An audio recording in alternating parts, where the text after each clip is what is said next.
ఇందాక మీరన్నారు అంటే 10 సంవత్సరాల క్రితం నిర్మించిన ఇల్లుకి కొంత ఆయుష్ అనేది తగ్గిపోయి ఉంటుంది జీవం అని. అంటే ఒక ఇంటికి సరైన ఆయుర్దాయం అనేది ఎంత? ఎన్ని సంవత్సరాల వరకు అది మంచి రిజల్ట్స్ ఇస్తుందంటే?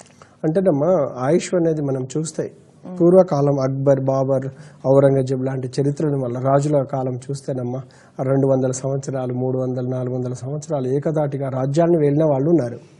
అంటే వాళ్ళ గృహాలకమ్మా రాజభవనం కావచ్చు, అంతాపురం కావచ్చు అమ్మా, వాళ్ళకి వాస్తు బలము ఉండబట్టే కదా 300, 400 సంవత్సరాలు వాళ్ళు ఏలారు. కానీ వాటికి ప్రతి సంవత్సరం క్రమేపణ రంగులు వేసుకోవడం అంటే జీవకళ వేసుకోవడము, అక్కడ ఆనందం. ఎందుకంటే రాజులు కాబట్టి అన్ని చేసుకుంటారు, వాళ్ళ ఇంట్లో వజ్ర వైద్యురాలు ఉండడం, ఇవన్నీ కూడా ఇంటికి బలాన్ని ఇస్తాయి అన్నమాట. అయితే ఇక్కడే కొన్ని ఇండ్లు 10 ఇయర్స్కి ఆయుష్ తగ్గిపోవడము, కొన్ని ఇండ్లు 13, 14, 15 సంవత్సరాలకి సత్ఫలితాలు ఇవ్వవు అనమాట. ఎందుకు ఇవ్వదు అంటే మన ముహూర్త బలమే కారణం దానికి. మనము ఎంత గొప్ప ముహూర్తం పెట్టుకుంటే అది అంత ఆయుష్ని ఇస్తుంది, అంతే కదమ్మా. మరి ఆయుష్ లేదని మనం ఎలా నిర్ణయించుకోవాలి? మనం ఇల్లు కట్టిన ఒక 10 ఇయర్స్ 15 ఇయర్స్ తర్వాత కానీ మనకు సత్ఫలితాలు, ఆ ఇంట్లో వచ్చిన 10 ఇయర్స్ మంచిగా స్థలాలు కొనుక్కున్నాం, తోటలు కొనుక్కున్నాం, చెరువులు కొనుక్కున్నాం, ఉదాహరణకమ్మా బిల్డింగ్స్ కొనుక్కున్నాం, పిల్లలు బాగా చదివి అభివృద్ధిలో వచ్చారు. కానీ ఈ మధ్యన అన్ని కష్టాలు వస్తున్నాయి, అమ్ముకోవాల్సిన పరిస్థితులు వస్తున్నాయంటే అర్థం ఏంటిది? ఎస్, అక్కడ వాస్తు దోషాలు మనకు ఇబ్బంది పెడుతూ ఉన్నాయి. ఆ ఇంటికి రోజు రోజుకు జీవశక్తి కూడా తగ్గిపోతూ ఉంటుంది, జీవకళ కూడా తగ్గిపోతుందని మనం అర్థం చేసుకోవాలమ్మా. చేసుకొని ఆ ఇంటికి వెంటనే రంగులు వేయాల్సి ఉంటుంది. ఇప్పుడు ఈశాన్య స్థలం ఉందనుకో అమ్మా, ఉదాహరణకు గ్రీన్ కలర్ అంటే ఆ ఇంటికి చాలా ఇష్టం. గ్రీన్ అంటే గ్రీన్ కాదండి, గ్రీన్లో 100 షేడ్స్ ఉంటాయి, దాంట్లో light shades, lemon, sweet lime కావచ్చు, బటర్ స్కాచ్ కావచ్చు, ఇలాంటి కొన్ని కలర్స్ వేసుకోవడం వలన జీవకళ వచ్చేస్తుందమ్మా. అంటే మళ్ళీ కొంచెం ప్రాణం పోసుకోవడము.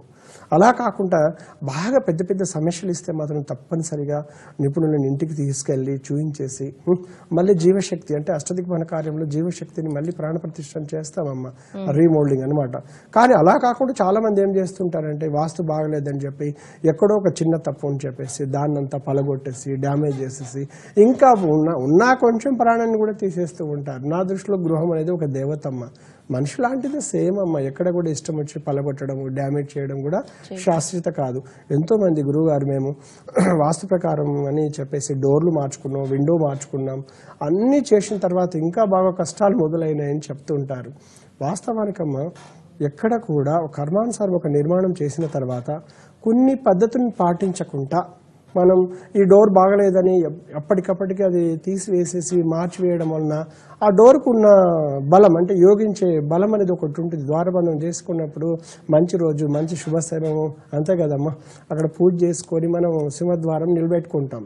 ఆ దోషం అనే ఒక పేరుతో చిన్న చిన్న తప్పుల వంకతో దాన్ని పలగొట్టి డ్యామేజ్ చేసేసి మళ్ళీ ఇంకో దగ్గర ప్రతిష్ఠ చేసినప్పుడు ఈ పాత ప్రతిష్ట పోవడం వల్ల కూడా దానివల్ల కూడా జీవశక్తి అనేది తగ్గిపోతూ ఉంటుంది.